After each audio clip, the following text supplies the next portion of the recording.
Hello everyone.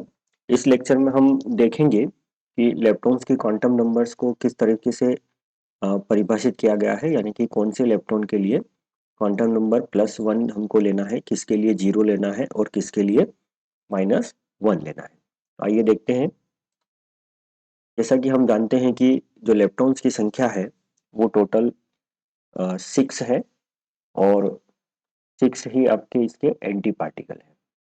Okay, तो जहाँ तक हम बात करते हैं इलेक्ट्रॉन्स की, तो मान लीजिए कि ये हमने यहाँ पर इलेक्ट्रॉन्स लिखे हैं 6 और ये इनके एंटी पार्टिकल हैं। तो जो इलेक्ट्रॉन्स हैं, एक बार हम फिर से बता देते हैं। पिछले एक वीडियो लेक्चर हमने बना रखा है कि इलेक्ट्रॉन्स क्या होते हैं, तो आप वहाँ से भी देख सकते हैं। इलेक्ट्रॉन है, म्यूऑन है, टाउ है, न्यूट्रिनो इलेक्ट्रॉन है, न्यूट्रिनो म्यूऑन है और न्यूट्रिनो टाउ है। तो ये जितने भी 6 आपके हैं, ये सब के सब क्या है, इलेक्ट्रॉन्स के पार्टिकल कहलाते हैं। और इन सब के लिए जो इलेक्ट्रॉन नंबर है वो +1 है। उसके बाद में जो एंटी पार्टिकल है, जिसमें हम E plus, mu plus, tau plus, bar, neutrino mu bar और न्यूट्रिनो टाउ बार, इन सब के लिए जो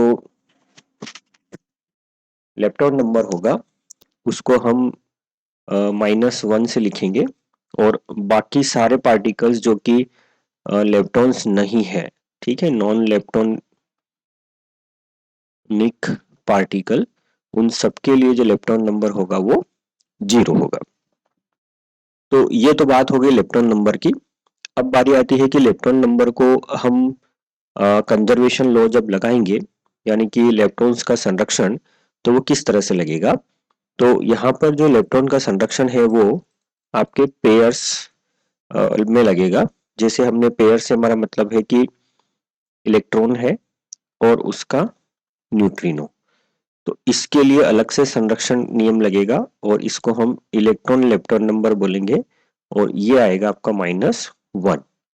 इसी तरह से जो पॉजिट्रॉन और एंटी न्यूट्रिनो है इसका, वो आएगा आपका लेप्टॉन नंबर, सॉरी, +1 ऊपर है और -1 यहाँ है, -1। इसके बाद में जो म्यूऑन है, म्यू माइनस और इसका न्यूट्रिनो, उसके लिए जो लेप्टॉन नंबर है वो लेप्टॉन म्यू कहलाएगा और वो हमारे पास में देंगे हम +1 से। और इसी तरह से इसका जो एंटी पार्टिकल है उसके लिए जो लेप्टॉन नंबर होगा वो लेप्टॉन म्यू इक्वल टू -1 से हम देंगे। इसके बाद में हमारे पास में एक और बचता है, वो है टाउ। तो टाउ माइनस और इसका जो लेप्टॉन है, सॉरी म्यूऑन, इसका जो न्यूट्रिनो है उसको हम एल टाउ से देंगे और इसका +1 लिखेंगे। और इसका जो एंटी पार्टिकल है उसको हम इलेक्ट्रॉन नंबर इसका एल टाउ इक्वल टू -1 होगा। तो ये किसी भी रिएक्शन के अंदर ये अलग से आपके कंजर्व होंगे, यानी कि आपको कंजर्वेशन देखने होंगे तो इन तीनों के लिए अलग अलग कंजर्वेशन लगाने पड़ेंगे।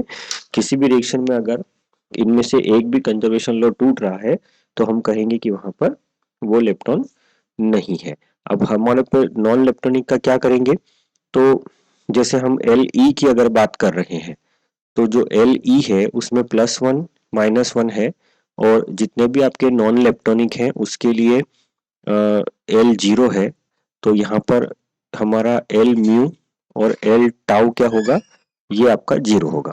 इसी तरह से यहाँ पर एल ई और एल टाउ जो है इन पेयर के लिए 0 होगा और इसी तरह से यहाँ पर जो एल ई और एल म्यू है वो यहाँ पर 0 होगा। तो कुल मिला के अलग से आपके सेटिस्फाई करेंगे रिलेशंस। तो हमको ये देखना होगा कि किसी रिएक्शन में अगर आपके इलेक्ट्रॉन्स हैं और उसके न्यूट्रिनो हैं, या म्यून्स हैं और उसके न्यूट्रिनो हैं, या टाउन्स है या उनके न्यूट्रिनो है तो उनके लिए आपको ये वैल्यूज रख देना है। और बाकी जो भी कण नहीं है वहां पर तो उसके लिए जो लेप्टोन नंबर है वो जीरो हो जाएगा। यानी कि जैसे ऊपर वाले पेयर में अगर इलेक्ट्रॉन और उसका न्यूट्रिनो या एंटी न्यूट्रिनो है तो उसके लिए म्यू लेप्टॉन और टाउ लेप्टॉन जीरो हो जाएंगे। इसी तरह से बाकी के लिए लेप्टॉन नंबर हमको लिखना पड़ेंगे। आगे कुछ उदाहरण हम देखेंगे। कुछ उदाहरण हम देखेंगे जिसमें कि हमको कंजर्वेशन लॉस किस तरह से लगाने हैं, तो वहां पर हम इनके बारे में विस्तृत चर्चा करेंगे। अभी के लिए इस लेक्चर में इतना ही। Thank you very much.